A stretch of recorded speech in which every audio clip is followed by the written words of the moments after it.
You are listening to the Wyn Thomas File. Now, the last time I met my guest was for her debut novel called Tricadno. She's back with a new novel called Gracelands. This is C P Davies. How are you, okay? Fine, thanks. Lovely to be here. John Simmonds is still at Tricadno School, but is now married to Elizabeth Main. Yes, that's right. Yes. Yeah. That's it. So Elizabeth May was the lady he was aspiring to in Tricadno, but by the time we are in Gracelands, which is set 15 years later, they are happily married. There's a tiny bit of spoiler there, I suppose, but yes. Yeah, we try to avoid spoilers, but we can't always avoid them, okay? Okay.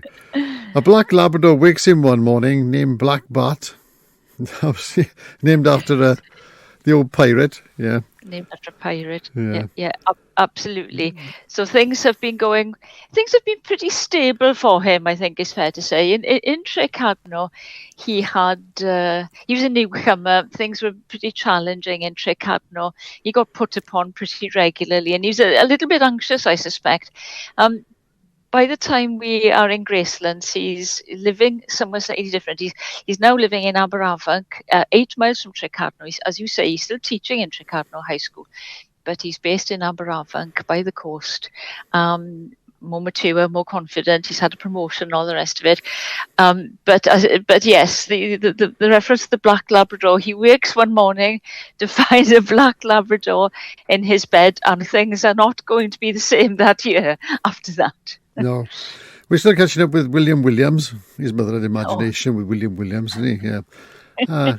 Lavina Hughes, three troublesome people. John comes always with kind of a soft touch to things, isn't he? And they even force him to be a counsellor when he doesn't want to be a counsellor. Yes, I know he is a bit of a soft touch. You're absolutely right. He very much put upon in Tricadno, and once again, he is asked to do things, and he feels he can't say no. Really, there's too many people egging him on, including his wife. One of the problems in Gracelands is that his wife isn't around a lot, and he begins to get a little anxious about that too after a while. But yes, William Williams gets him to be on the council in Aberavon, the council for Aberavon Town, the CAT. And that meeting is a bit strange as well, because without any elections, he suddenly is a councillor. Yes. Well, I confess I know very little about town councils or local elections, but I decided that in this particular context, he had been co-opted onto the council because they needed an extra member. Nobody had been volunteering. But the thing is that William Williams has contacts all over the place, including the leader of the CAT, who just happens to be Richard Whittington. And so yes, he exerts his influence there, and John is on the council. They need an Aberavon resident on the council for Aberavon Town to represent the needs of Tricadno. And by this time, the people of Tricadno, led by William Williams, have established themselves as Tricadno Citizens Projects, the TCP. And so yes, we've got all sorts of projects that are being cooked up by William Williams. You be careful how you say that Aber name, because it could actually sound like the old Neathport Talbot Council, Aberavon. So. Oh yes, yeah, absolutely, yes, yeah.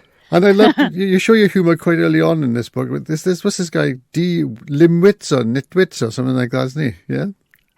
I say that again. Sorry. You show your wit quite early on in this, and there's a character called D. Limwits. Oh, now then, who have you got there? Spell it out there. I'm not hearing this properly. It's Linkwent. Oh, Linkwent. Yes. So there's a delinquent. He becomes delinquent, yeah.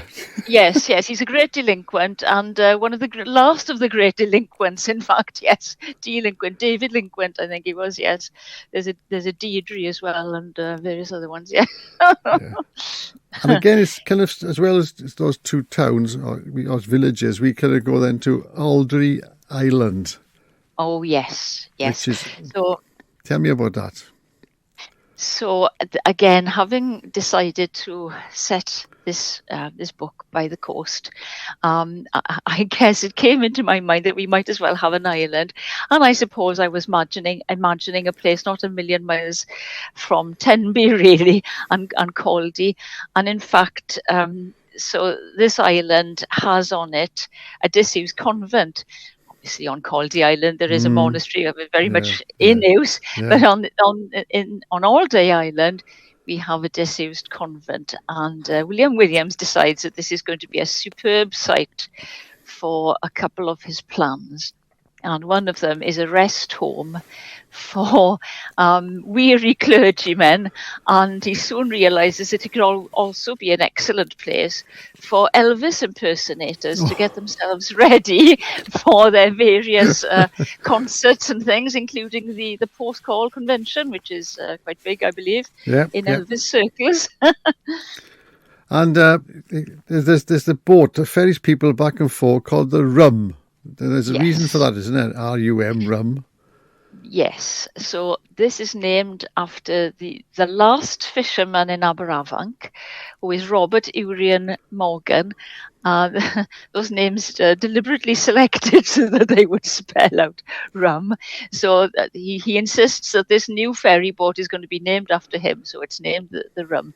And John Simmonds suspects that, having seen the word rum, that there is an alcoholic theme going on here.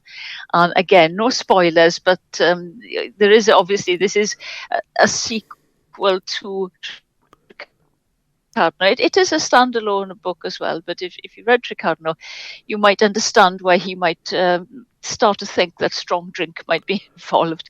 But anyway, it's... Yeah, well, I'll say no more about that. But anyway, that's the origin of the name. There is a meeting with the Roberts family, who come across as a right bunch of ruffians, and they say they think they own Alderley Island, don't they? Oh yes. So now then, you mentioned that the black Labrador was called Barty Thee. So this is the Welsh form of Black Bart, Bartholomew Roberts, the pirate. I think he was a 17th century pirate from Pembrokeshire, actually, but I've decided that he was based on Alderley Island. And these Roberts brothers, these couple of toughs, are descendants of Bartholomew Roberts, according to me. And yes, they are basically running the island, and they like to come over to the mainland when there's a full moon and a high tide, and go to the Fish and Bucket public house and cause mischief. So, yes, and John's first attempt at a festival is when the tent actually blows away that he's trying to erect for the fish festival. Yeah. Well, so you've touched on a couple of the challenges poor old John is faced with this year, 2018. It's set in. So one of them is he's got to talk to the Roberts brothers to persuade them that they must engage with various Aberafunk events. And one of these Aberafunk events is the Fish Festival. Now, nobody engages with this. It's in February. It's raining and it's blowing a gale. And he ends up with this marquee that, as you say, he can't manage to hold it down in the wind. And it blows into the sea and nobody turns up anyway. So it's a bit of a disaster for poor old John. Which is first the festivals. There's the Pirate Festival as well. And then there's the Elvis impersonators, which you mentioned earlier on. But they don't... It's so strange. They get caught up by not singing Elvis songs. They're singing Cliff Richard songs. Ah, yes. Now that's, yes, yeah, you see. So they do sing some Elvis songs, of course. But some of these Elvis impersonators who've been over at Gracelands having their rest, so-called, they seem to make mistakes, really. And that's a sort of a clue that strange things are happening. Going on. Yes. And just like in Tricarno, you know, there's this undercurrent of something strange is going on, and we don't really know what until right at the end. So I know all about the goings on in Tricarno, yes, indeed, but we won't say nothing about that because I want somebody to... No. So let me read our first book as well as the second book, okay? And the dark nights of winter, things do change, don't they? They cause, when there's darkness around, anything can happen, can't they? Well, yes, indeed. I think perhaps in Tricarno there was a lot more sort of dark things going on. Less so in Aberafunk, but I think you might be alluding to the time when poor old John comes back from I think he'd been to Pennymoney's, and he stops off to get a Chinese takeaway, gets lost in the fog. Is that the thing you're thinking I think about? so. Yeah. Yes, and he stumbles upon a window with a candle in it, which again reminds him a little bit of his Tricardno days. And blow me, there are 3 very doughty ladies in the front parlour there, and they're up to all sorts of things. And yes, he gets pretty intimidated by that, because they seem to imply that they know he's outside and they know what's going to happen to him. So he gets a bit anxious about this. Yeah, that's right. Again, I'm not going into details, but we might be in a bit of Macbeth land there with the 3 witches. Yes, indeed. Yeah.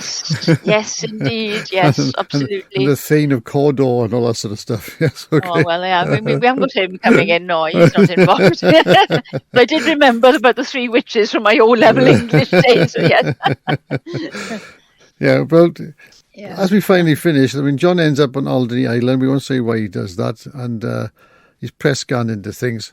And really, I kind of think that you're sort of looking at really small villages and what goes on behind those facades that you see when you drive through these Welsh villages, especially down in that West Country area where you live in. Yes.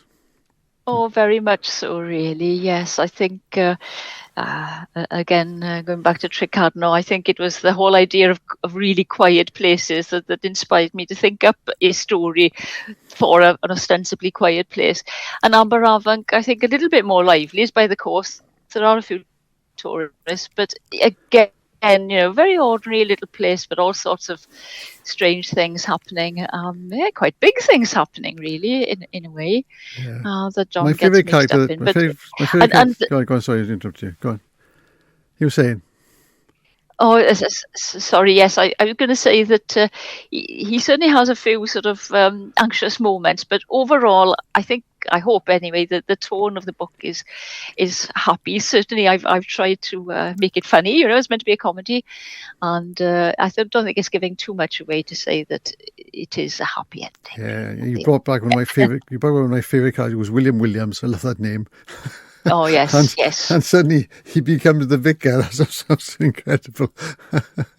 I know. Yes. Well, he was a deacon in Tricardno, deacon of Maria Chapel. But by the time we get to Aberafan, he has become the minister of Maria Chapel, and he's very pleased with himself. I can tell you. Yes.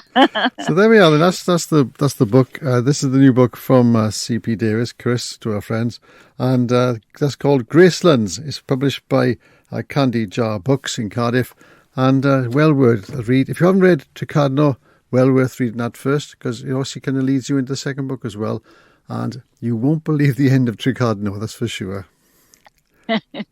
Chris, thanks so much for being a guest today, and good luck with the book.